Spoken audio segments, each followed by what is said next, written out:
আমি সজীব ওয়াজেদ জয় বলছি। আপনারা জানেন এই গত কয়েক সপ্তাহ ধরে আমাদের বাংলাদেশের যে গন্ডগোল সংকট চলছে, এই যে ছাত্রদের কোটা বিরোধী আন্দোলন, কোটার বিরুদ্ধে আমরাও ছিলাম। শুরু থেকেই আমাদের সরকার কোটা সরিয়ে দিয়েছে, আমাদের সরকার তাদের সম্পূর্ণ দাবি মেনে নিয়েছে। এটা আদালতের একটা রায় ছিল, এটা আমাদের সরকারের করা ছিল না। তাও আমরা অ্যাপিল করে দ্রুত এই কোটা তুলে দেই। তাতেও আন্দোলনকারীরা সন্তুষ্ট না। আমরা তাদেরকে আলোচনায় ডেকেছি, আমরা একটা জুডিশিয়াল কমিশন করেছি যে সংঘর্ষে যে হত্যাকাণ্ড হয়েছে সেটার বিচারের জন্য। অনেক পুলিশ অফিসার যারা অতিরিক্ত ফোর্স ইউজ করেছে তাদেরকে আমরা সাসপেন্ড করেছি। তাতেও এই আন্দোলনকারীরা সন্তুষ্ট নয়। আমরা যতই ছাড় দেন, প্রধানমন্ত্রী নিজেই তাদেরকে ডেকেছেন যে আসেন আমরা আলোচনায় বসি, তাতেও তারা সন্তুষ্ট না। আমরা যতই ছাড় দিতে থাকি, যতই তাদের দাবি মেনে নিতে থাকি, তারা কিছুতেই সন্তুষ্ট না, তারা খালি দাবি বাড়িয়ে যাচ্ছে। এখন দাবি হচ্ছে যে সরকারের পতন। তবে সরকারের পতন হওয়ার পর কি হবে, কি হবে এটা কেউ ভেবেছে? আমরা বাংলাদেশে গণতন্ত্র রক্ষা করে রাখতে চাই। সরকার পতন করে নতুন সরকার আসার সাংবিধানিক অনুযায়ী শুধুমাত্র একটি উপায় আছে, সেটা হচ্ছে নির্বাচন।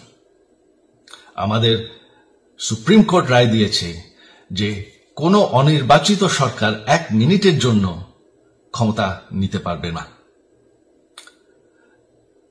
তো তাদের এই নির্বাচনের দাবিও যদি আমরা মেনে নেই, তো তারা তো এই পর্যন্ত কোনো দাবি, আমরা যত দাবিতেই রাজি হয়েছি তারা তাদের দাবি বেরিয়ে যাচ্ছে। তার মানে কি, আমরা যদি এখন এই নির্বাচন সরকার পতনের দাবিও মেনে নেই, তারা তখন দাবি করবে যে না, এই সরকারের আন্ডারে নির্বাচন, এই নির্বাচন আমরা মানব না। তখন কি হবে এটা কেউ ভেবেছে? জানি আমাদের সেই সুশীল সমাজ আবার আলোচনা করছে সেই তত্ত্বাবধায়ক সরকারের অভিজ্ঞতা তো আমাদের আছে। আপনারা ভুলে গেছেন সেই তত্ত্বাবধায়ক সরকারকে নষ্ট করে দেওয়া হয়েছিল বিএনপির আমলে ইলেকশন রিগ করার জন্য। তারপর যখন আরেক তত্ত্বাবধায়ক সরকার আসলো, দেশের কি অবস্থা হয়েছিল। শেষমেশ সবথেকে বড় কথা যে আমাদের সংবিধানে স্পষ্ট বলা আছে এবং আমাদের সুপ্রিম কোর্ট রায় দিয়েছে যে অনির্বাচিত সরকার 1 মিনিটের জন্য দেশের ক্ষমতায় থাকতে পারবে না। আমরা আওয়ামী লীগ, আমরা আন্দোলন করেছি, আন্দোলন করে এই দেশকে স্বাধীন করেছি, আন্দোলন করে গণতন্ত্র ফিরে এনেছি, আন্দোলন করে আমরা দেশের উন্নয়ন করেছি। আপনারা যে বঙ্গবন্ধুর মেয়ে শেখ হাসিনার বিরুদ্ধে বলছেন, আজকে শেখ হাসিনা না থাকলে বাংলাদেশ এতদূর আসতে পারত? অসম্ভব। কেউ কল্পনা করতে পারে নাই যে বাংলাদেশ এরকম উন্নতি করবে, এরকম উন্নয়ন হবে। ঠিক আছে, শেখ হাসিনার পর আপনাদের কি হবে সেটা আমারও চিন্তার বিষয় না, আমার পরিবারের আর চিন্তার বিষয় না, আপনারা বুঝবেন। তবে এইভাবে সংঘর্ষ করে, হত্যাকাণ্ড করে ক্ষমতা দখল করা যাবে না। এটা আর আন্দোলন না। যখন পুলিশ হত্যা করা হচ্ছে, নিরীহ মানুষের উপর হত্যাকাণ্ড চলছে, মানুষের বাসায় আগুন দেওয়া হচ্ছে, জার্নালিস্টদেরকে হত্যা করা হচ্ছে, এটা হয়ে গেছে সন্ত্রাস। আর সন্ত্রাস মোকাবেলা শুধুমাত্র একটি ভাবে করা যায়। আমার অনুরোধ, আমাদের ল এনফোর্সমেন্ট, আমরা অনেক ধৈর্য ধরেছি, তবে এখন আর এটা সহ্য করা যাবে না। ল এনফোর্সমেন্ট এজেন্সি, বিজিবি এবং কি আমাদের মিলিটারির প্রতি আমার আহ্বান